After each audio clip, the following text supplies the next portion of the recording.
Queridos amigos, vou fazer esse vídeo a respeito das vantagens da negociação para a resolução dos conflitos. E eu batizei este vídeo com o título de um artigo que escrevi: Negociar ou litigar? Não quero dizer que o método da negociação seja sempre melhor, ou o método do litígio judicial seja, seu turno, melhor em abstrato que o outro.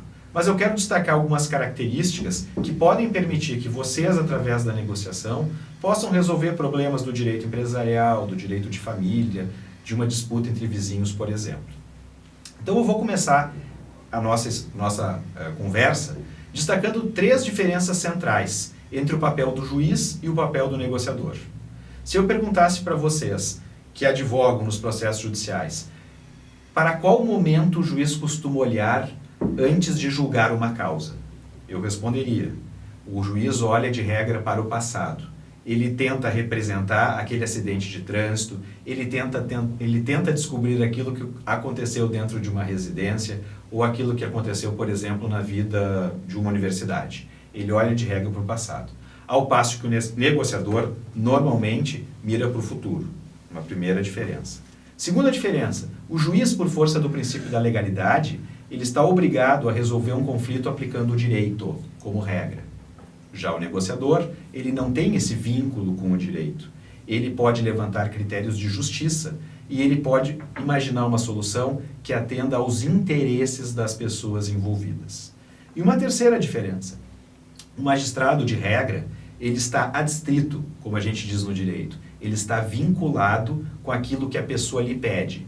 Então, se uma criança pede pensão alimentícia para a sua mãe, para o seu pai, o juiz não pode decretar o divórcio dos seus pais, por exemplo.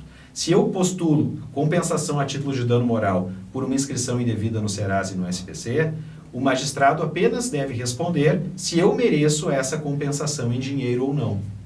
Já o negociador, ele não tem essa amarra. Ele pode, através da sua criatividade, idealizar qualquer solução que atenda aos interesses dos seus clientes.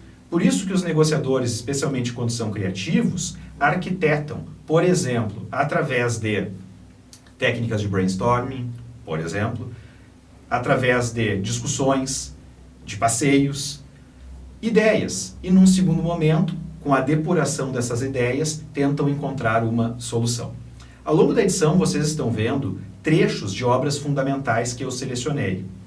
Vocês observam, por exemplo, a obra fundadora Como Chegar ao Sim, de Roger Fisher, do Bruce Patton e do William Ury, além de 4 outras obras que geraram intensa atenção por parte dos negociadores. Mas vamos falar um pouquinho do método de Harvard, que é um dos métodos de negociação que se conhece. E apresento aqui o exemplo que a gente encontra justamente nessa obra, Como Chegar ao Sim.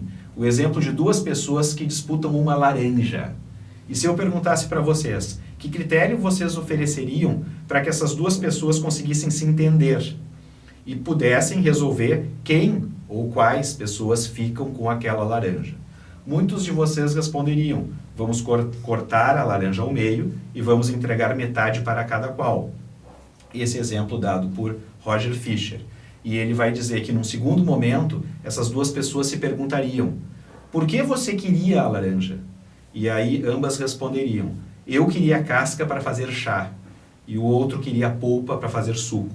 Resumo da ópera: se cortassem a laranja ao meio, os 2 sairiam perdendo, porque um poderia ficar com toda a casca e o outro com toda a polpa. Esse exemplo ilustra a diferença entre discutir se eu quero a casa na praia, se a minha esposa quer a casa na praia, e vamos discutir a posição, da diferença que é perguntar qual o seu interesse com a casa na praia e qual o meu interesse com a casa na praia. Um método de negociação baseia-se na posição: eu quero a casa na praia. O outro método de negociação de Harvard baseia-se nos interesses: eu quero a casa na praia porque sou profissional liberal e quero ter patrimônio suficiente para não ter problemas financeiros na minha velhice. E minha esposa, por que quer a casa na praia no meu exemplo? Ela quer a casa na praia para propiciar lazer. O lazer que ela teve em todos os veraneios com os seus pais, ela quer agora oferecer aos nossos filhos. Pelo método de Harvard, se nós atentamos para os interesses, de repente a gente consegue uma solução mais fácil. Afinal, o meu interesse é ter conservado o patrimônio para daqui 20, 30 anos. e o interesse da minha esposa é usar essa casa na praia enquanto os nossos filhos são crianças e adolescentes, por exemplo. Então, no método de Harvard, primeira lição, o grande objetivo é se concentrar nos interesses e imaginar soluções que atendam a todos os interesses envolvidos.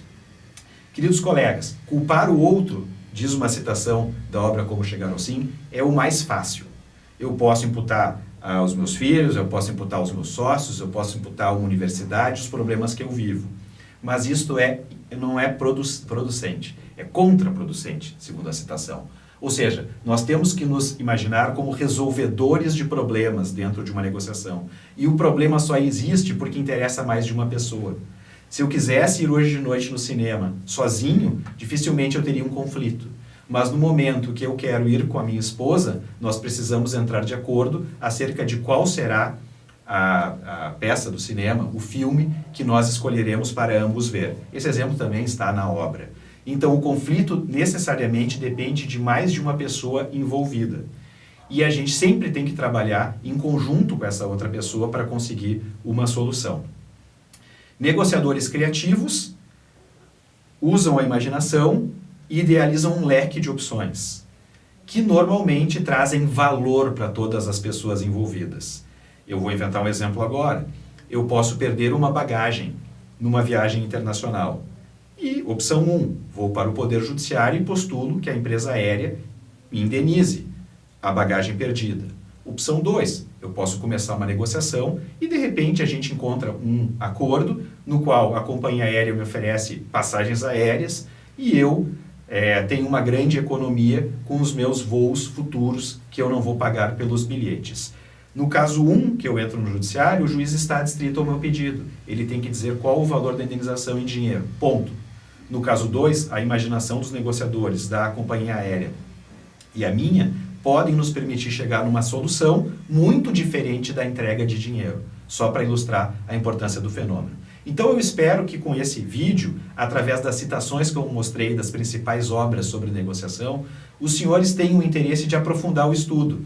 E a leitura, com uma linguagem fácil, desses 5 livros selecionados, certamente vai gerar muito impacto positivo na vida profissional e pessoal de cada um de vocês. Grande abraço a todos.